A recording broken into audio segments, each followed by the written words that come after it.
Hello, my diamonds and my beautiful Teletubbies. Yeah, I'm pushing out a lot of videos right now because later on I'm going out to dinner.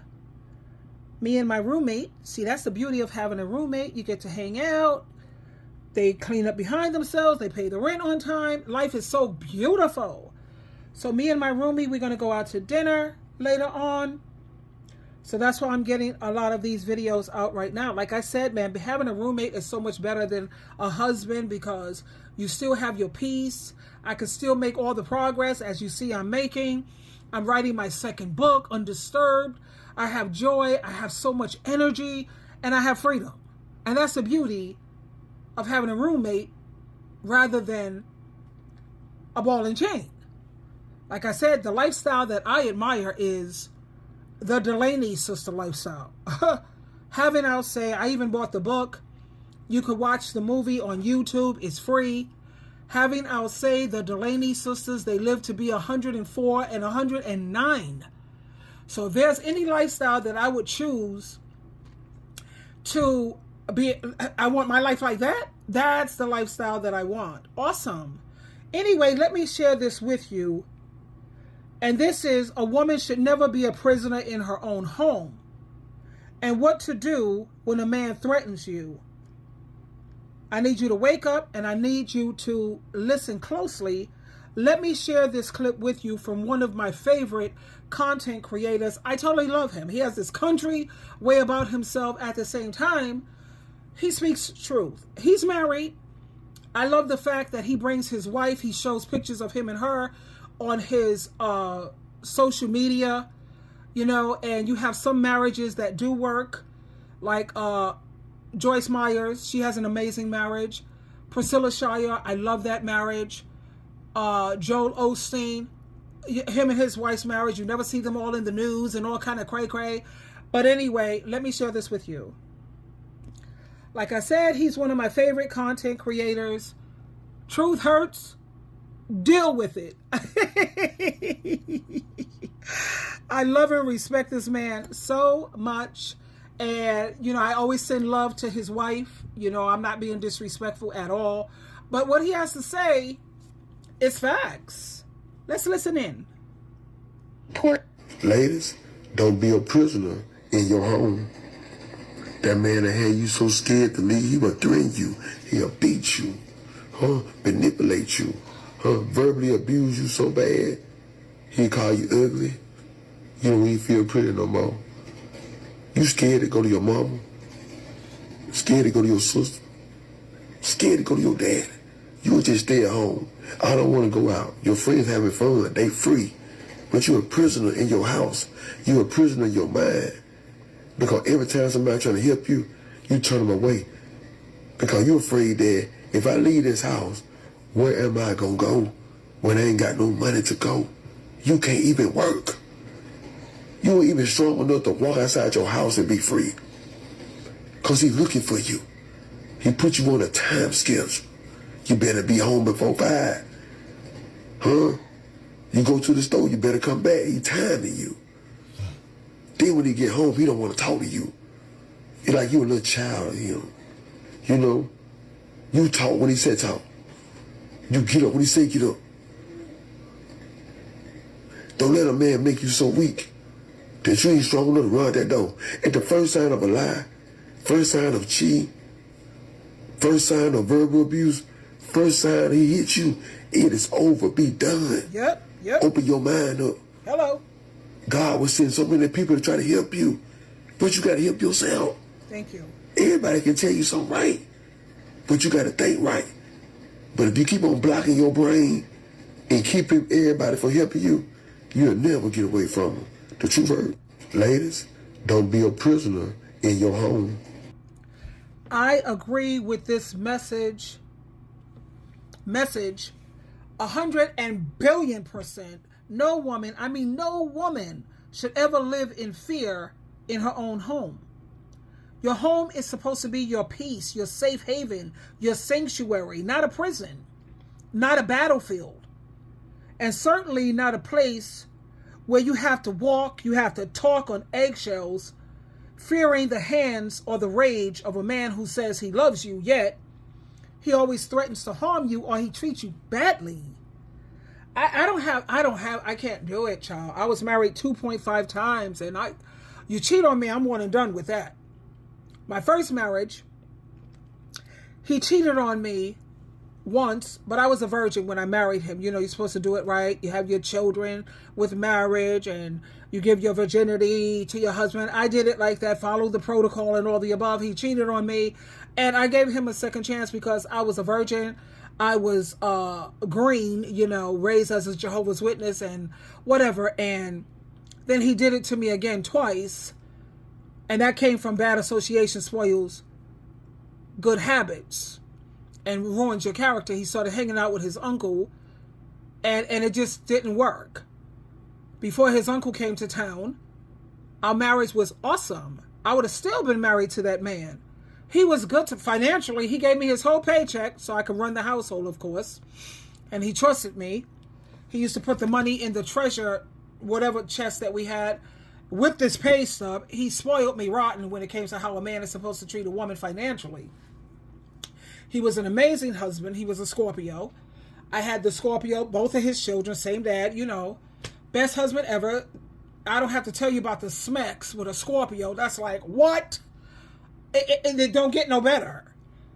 And we were great until his favorite uncle came to town from Puerto Rico, because he was half Puerto Rican and half Italian. You see my children, they're beautiful. At the same time, that second time that you cheated on me, nah. So let me say this out loud and let me say it clear. If a man is treating you badly or if he threatens to beat you up, that's not love, that's control. That's abuse. That's wickedness. And you don't negotiate with evil, you protect yourself from it. And here's what you should do. Do not stay silent, because abuse, it thrives in silence. The moment he threatens you, even if he hasn't laid a hand on you, please, by all means, speak up respectfully. Also, always watch your tone, watch the volume, but speak up. Also, tell someone you trust. Call a domestic violence hotline. Document the threats or the bad behavior and start building a safety net. You have to have a plan. Start putting together important documents, a stash of money, keys, medications, and anything else that you may need if you had to leave quickly. Don't wait for him to put his hands on you. One threat is one too many. Like me, I'm one and done, child. You cheat on me, you betray me, because I practice what I preach. And what do I preach? Don't do to anyone, or don't do to others what you don't want done to you. How many people do you know that want to be betrayed? You know what I'm saying? Without trust, there is no relationship. What are the most important things in a relationship? It's communication, because without communication, what do we have here? It's respect and it's trust, along with understanding. And if you don't have those four things in your marriage or your relationship, what are we doing here? There's no point. There's no reason to continue. Next, do not blame yourself, please. I don't care what you said or what you didn't say. Nothing, absolutely nothing, justifies a man threatening a woman or treating her badly. This is not your fault. He's showing you who he is. Believe him. Stop rewarding bad behavior. Remember your worth also. You're not weak. You are not stuck. You are not helpless, because as you see all through social media, you see so many women leaving these bad marriages and they're thriving. They're no longer just surviving, they are thriving. So you're not helpless. You are a woman. You are strong. You're resourceful. And you're worthy of love that does not come with a fist, fear, or intimidation. And if you need to involve the law, if you have to, file a police report, get a restraining order or a protective order, and protect yourself and your children, because Once a man threatens you, it can escalate. Too many women waited too long. Too many women are no longer here. And please don't just take my word for it. Check out twisted crimes, viral crimes, horrendous crimes, because look at Cassie and P. Diddy. She hung around way too long. The first time he did something or was out of pocket should have been the last time.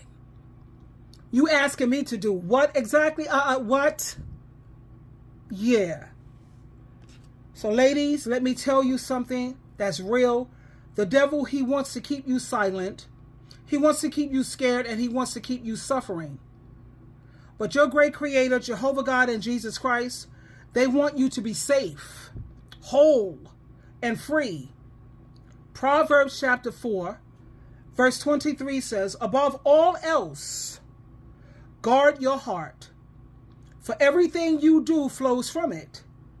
That includes guarding your life, your spirit, and your sanity. Don't tolerate what you were never meant to endure. The moment a dusty, because a man treats a woman right, so I don't even call these things men. These are demons. But the moment a dusty threatens to put his hands on you, that's the moment you stand up, speak out, and step away. If he start yelling at you, that's right there, red flag. Bye, gotta go. We're not compatible. Nah. Maybe we could try to be friends after we take, a moment to fall back. This ain't gonna work because we're not compatible. Because you were not created to be anyone's punching bag. And you could punch people with words too. You were created to live in power, peace, and purpose. You don't owe anyone your silence. You owe yourself freedom, peace, being able to make progress, joy, and you need to have as much energy to do the things that your purpose. God gave you a purpose in life. And you need freedom. Nobody needs a ball and chain. So let me be the one. Let me be your wake-up call. Switch on and walk out before it's too late. And let me end again with love hurts, the truth hurts, deal with it. Let's play it again, because sometimes things resonate more with a woman or people in general when it's coming from a man. Let's go. From so bad, he call you ugly. You don't even feel pretty From all of that no more. Hold on. You scared to go to your mom. I'm going to share this different clip with you. Some of you men disgust me, and this is coming from another man. Now, this is a dude who he trashed the whole place. And he's saying, ladies, please, for the love of God and Christ, listen up. Some of you men disgust me. Look at that. Very different in place and texture. Yeah. Yeah. Even the kids alone. Yeah. Did you not pay for kids? Trash their house. Trash who's house? Trash the living room. Trash who's house? My house. That TV was My house. gift I get. from my mum. And your dad contributed. That TV I Did bought. your dad fucking pay It for doesn't matter making? what your dad does about my Right? dad. Yes, he did. No, I didn't. Yes, he did. Yeah, your dad's your fucking life, innit? I He didn't paid say anything fucking for about my everything, dad. innit? He paid fucking for your gift, innit? Well, at least my dad's better than this. What? My dad's better than this. He doesn't come home and trash my whole house. Babe, you haven't seen your dad. Exactly. He's better than this. Yeah. I'd rather not see my dad No. and not have to do with You this. didn't even fucking see your dad. He's better than you everywhere. He paid fucking for you. Your dad didn't even fucking pay fucking for you, mate. Wait, your dad didn't even fucking pay for you. I didn't say anything about my dad. You were the one who got all in my face. Yeah, look. Some of you men disgust me.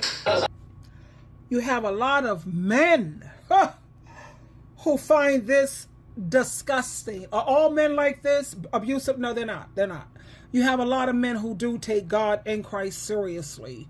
So for women to say that there are no good men, I don't agree with that. I really don't. That sounds like women who are bitter and women who just like whatever. But my thing is, I think 97% of these dudes out here, nah. walking demons. At the same time, I think that there are at least 3%, who are awesome. They're kings. They genuinely love women, and they value women. They're grateful for women, and they love the heck out of women. At the same time, those kind of men are very, very hard to find. So that's why I always suggest you find a man who's an ambassador for Jesus Christ, not a fake phony, because you got pastors who's being caught coming out of cars with trannies and abuse, all kind of smexing with boys, and the church is nah. We got to find someone who's a genuine ambassador for Jesus Christ. And how can you tell the difference? Check out that movie called they were part of it's called The Forge, Forge. They're definitely going to have a male ministry. They're going to be having Bible studies with their family at least once a week. They're going to do their daily devotional every single day. They have their children raised on the foundation of God in Christ, and they're serious about it. They're also not going to ask you to do anything that's going against the scriptures. And you have to make sure that you are very observant, that they practice what they preach. If they're not living a Christian lifestyle, child, please. They're smoking dope. That's what Dr. Phil calls weed. You're using, you abuse alcohol. Come on. There's nothing wrong with drinking in moderation or socially. He's not going to be asking you to do something that goes against the scriptures. And he knows how he has let me put it to you like this. None of us are perfect, but he at least has the logic of Jesus Christ. And he looks at people and deal with people through the eyes of Christ. And he is consistent with that. Because I know this day and age is hard to tell. And you have a lot of people who could put on a facade for a long time, like up to 18 months. You got some good actors out here. And that goes with men also when you're looking for a Christian woman. Proverbs 31. If she's not Proverbs 31, child, bye. Don't waste your time or your energy. But anyway, I just wanted to share this with you. Because like I said earlier, no woman, and I mean no woman, should ever have to live in fear in her own house. Your house is supposed to be your sanctuary. That's your safe haven. You're supposed to be at peace. It's not supposed to be a battlefield or a prison. And definitely, please, for the love of Jesus, this is one of my pet peeves. Huge pet peeve. Anytime I have to walk and talk on eggshells. Because without communication, sweetheart, are we serious? Do we really think we're going to resolve anything without confronting things? There's got to be respect, trust, communication, and understanding. Twinkle, twinkle, twinkle.